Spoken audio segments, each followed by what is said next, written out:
All right, our next Fast Five for SAT prep, let's talk about equations and expressions. So oftentimes children will leave the SAT test or ACT test and they'll say, oh gosh, nothing we did was on that test. And that's just not true.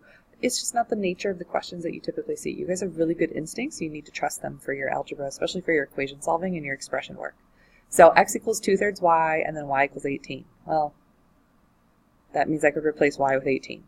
So x equals 2/3 times 18, and this is a no calculator question, so 2/3 times 18, this would become a 6. 2 times 6 is 12. So x is 12. I already knew that y was 18, and they want the value of 2 times x minus 3. So 2 times x minus 3 would be 24, minus 3 would be 21. Boom. So see, no, have I ever given you a question like that? Probably not, but it's not like you can't handle it. All right, we have a really weird equation here, guys, and you know equation solving, whatever you do to the left, you got to do to the right, keep it balanced. You have a lot of like terms to worry about here, guys. Look at that. 3 and then plus 1, 1, that's 6 x's. And then over here, a -3, -2 combined together would really be a -5. Equals, similarly over here, guys, I got a 7, which is going to have to be added to these 2 x's right there. All right, we got this. Just slow your roll, guys. You get so excited sometimes when you're solving something that you know how to do on these tests that you make really bonehead mistakes. So this is a 4x. You can go ahead and add the 5 over. Equals 12. X equals 3. And I'm assuming those other 3 answer choices that are wrong are ones that derive from really common and easy to screw up mistakes.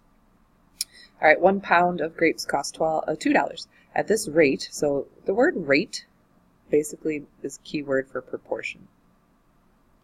You don't have to use a proportion, but essentially that's what you're doing. You're relating relationships in math through a proportion. How many dollars will C pounds of grapes cost? I don't know. So 1 pound costs $2, and then C pounds costs something. So if you could figure out and solve for the something, you'd be good to go. So you think about how you solve proportions, you cross multiply. So the question mark, the something, is equal to 2 times C. Boom. The reason they're on the same page here, guys, is because they're both proportion working questions. How's my time? 3 minutes. Okay. So it keeps saying this word rate. At this rate, so proportion, proportion, proportion. A random sample of 200 cars, 3 have defects. At this rate, how many of the 10,000 cars will have defects?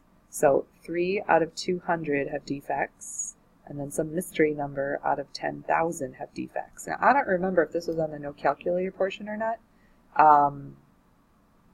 It might have been. I don't know. We can do this without a calculator, though, guys. This is 30,000 equals 200x. So if I divide by 200, see, it's okay. You got this. You got this. The zeros knock out. Boom, boom. And 300 divided by 2 is 150. See, you don't need a calculator, guys. You know how to do this. If a 5th grader can do it, so can you. All right, this is like classic algebra trickery where they just want you to manipulate an equation to the point where you get an answer that they want. So they want B over A. Okay. Well, I kind of have that if I just turn this equation upside down. So B over 2A equals 2 over 1. And then if I just want B over A, okay, well that might take a little bit of work. Maybe I shouldn't have done that. That was a bad move. Oh man, I'm almost out of time too. Okay, I'm just going to cross multiply this. Let's see what happens. And I could have done it in the original one too. So I get B equals 4A, and they want B over A. So if I want to manipulate this to look like that, I'm just going to divide by A. So B over A equals 4. Done.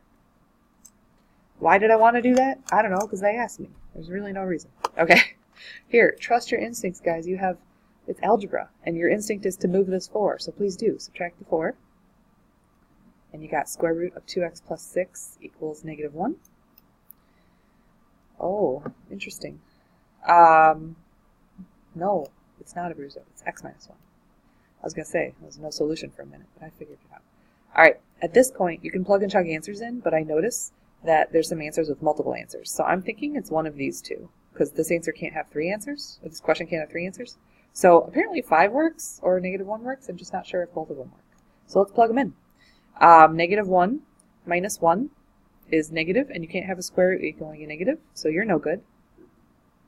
Apparently that's the answer. Done. 5 minutes. Adios.